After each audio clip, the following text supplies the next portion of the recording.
আসসালামু আলাইকুম, স্বাগতম জানাচ্ছি বিবিসি নিউজ আন্তর্জাতিক সংবাদে। শুরুতেই সংবাদ শিরোনাম, এরপর বিস্তারিত। গাজায় যুদ্ধবিরতি থাকার পরেও ইসরায়েলি হামলায় একাধিক শিশু নিহত হয়েছে। ফিলিস্তিন এবং গাজা এখনও নিরাপদ না। বিশ্বের মুসলিমরা ফিলিস্তিন ও গাজার পাশে দাঁড়িয়েছে। এবার ইসরায়েলকে কোনো ছাড় দেওয়া হবে না। গাজায় যুদ্ধবিরতির পর থেকে অন্তত ১০০ শিশু নিহত, জাতিসংঘ।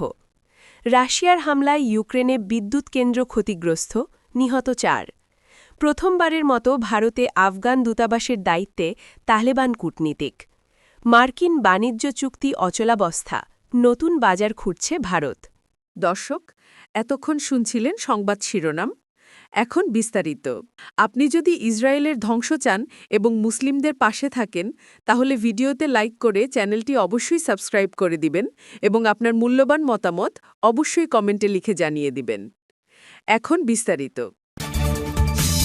গাজায় যুদ্ধবিরতির পর থেকে অন্তত ১০০ শিশু নিহত, জাতিসংঘ। ৩ মাস আগে শুরু হওয়া যুদ্ধবিরতির পর থেকে গাজায় ইসরায়েলি বিমান হামলা ও সহিংসতায় অন্তত ১০০ শিশু নিহত হয়েছে বলে জানিয়েছে জাতিসংঘ। মঙ্গলবার জাতিসংঘের শিশু বিষয়ক সংস্থা ইউনিসেফের মুখপাত্র জেমস এল্ডার জেনেভায় সাংবাদিকদের বলেন, অক্টোবর মাসের প্রথম দিকে যুদ্ধবিরতি চুক্তি হওয়ার পর থেকে গাজায় ১০০ জনের বেশি শিশু নিহত হয়েছে। অর্থাৎ যুদ্ধবিরতির সময় প্রতিদিনই সেখানে একজন ছেলে বা একজন মেয়ে নিহত হয়েছে। তিনি আরও বলেন, আত্মঘাতী ড্রোন, গোলাবর্ষণ সহ বিমান হামলা ও ড্রোন হামলা চালিয়ে শিশুদের হত্যা করা হয়েছে।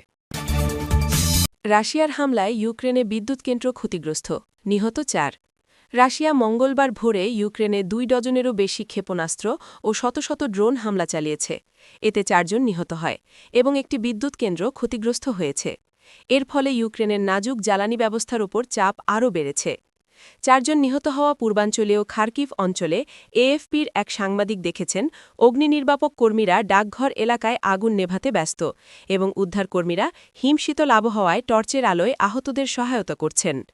ইউক্রেনের প্রেসিডেন্ট ভলোদিমির জেলেন্সকি জানান, হামলার পর কিয়েভের আশেপাশের এলাকায় কয়েক লাখ পরিবার বিদ্যুৎবিহীন হয়ে পড়েছে।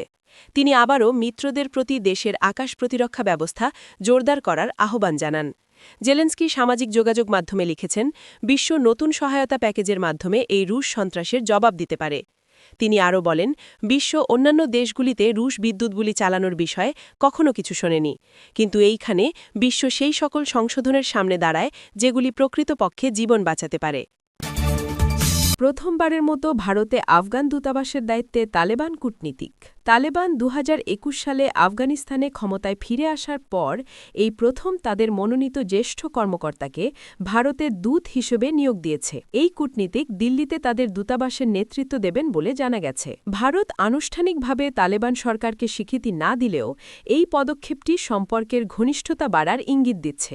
একই সাথে নয়াদিল্লি, ইসলামাবাদ ও কাবুলের মধ্যকার বিভাজন কাজে লাগাতে চাইছে। দূতাবাস এক বিবৃতিতে জানিয়েছে, তালেবান পররাষ্ট্র মন্ত্রণালয়ের একজন কর্মকর্তা নূর আহমেদ নূর চার্জ ডি অ্যাফেয়ার্স হিসাবে দায়িত্ব গ্রহণ করেছেন এবং ইতোমধ্যেই ভারতীয় কর্মকর্তাদের সাথে বৈঠক করেছেন। গতকাল সোমবার গভীর রাতে সামাজিক যোগাযোগ মাধ্যম এক্সে এক পোস্টে আফগান দূতাবাস জানিয়েছে, উভয় পক্ষই আফগানিস্তান ভারত সম্পর্ক জোরদার করার গুরুত্বের ওপর জোর দিয়েছে। ভারত কোনো মন্তব্য করেনি, তবে আফগান দূতাবাস ভারতীয় পররাষ্ট্র মন্ত্রণালয়ের জ্যেষ্ঠ কর্মকর্তা আনন্দ প্রকাশের সাথে নূরের একটি ছবি পোস্ট করেছে। ইসলামী আইনের কঠোর অবস্থান নিয়ে তালেবানদের অবস্থান প্রধানমন্ত্রী নরেন্দ্র মোদীর হিন্দু জাতীয়তাবাদী সরকারের সাথে আপাত।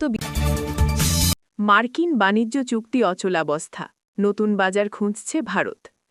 মার্কিন যুক্তরাষ্ট্রের সাথে চুক্তি স্বাক্ষরের চেষ্টা এখনও সফল না হওয়ায় ভারত আগ্রাসীভাবে রপ্তানিকারকদের জন্য বাজার উন্মুক্ত করতে এবং মার্কিন শুল্কের চাপ কমাতে নতুন বাজার খুঁজছে। গত আগস্টে মার্কিন প্রেসিডেন্ট ডোনাল্ড ট্রাম্প শুল্ক ৫০% পর্যন্ত বাড়ানোর পর ওয়াশিংটন ও নয়াদিল্লির সম্পর্ক খারাপ হয়ে যায়, যা চাকরি হারানোর ঝুঁকি সৃষ্টি করে এবং ভারতের উৎপাদন ও রপ্তানির শক্তিশালী রাষ্ট্র হিসেবে অভিপ্রায়কে ক্ষতিগ্রস্ত করছে। বিশেষজ্ঞরা বলছেন এই চাপ নয়াদিল্লিকে তার বৃহত্তম বাজারের বাইরে দ্রুত বৈচিত্র্যকরণের দিকে ঠেলে দিয়েছে। ভারত গত বছর 4টি বাণিজ্য চুক্তি স্বাক্ষর করেছে ও কার্যকর করেছে, যার মধ্যে ব্রিটেনের সাথে একটি বড় চুক্তিও রয়েছে, যা বছরের পর বছর ধরে চুক্তি সম্পাদনের দ্রুততম গতিতে হয়েছে এবং এখন নতুন চুক্তির দিকে নজর দিচ্ছে। ইউরোপীয় union, Eurasian economic union, Mexico, Chile ও দক্ষিণ আমেরিকার মার্কোসুর বাণিজ্য ব্লকের সাথে নতুন চুক্তির জন্য অথবা বিদ্যমান চুক্তি সম্প্রসারণের জন্য আলোচনা চলছে। নয়াদিল্লি ভিত্তিক গ্লোবাল ট্রেড রিসার্চ ইনিশিয়েটিভের অজয় শ্রীবাস্তব বলেন, যদি সফল হয়, ভারত প্রায় প্রতিটি প্রধান অর্থনীতির সাথে বাণিজ্য চুক্তি করবে।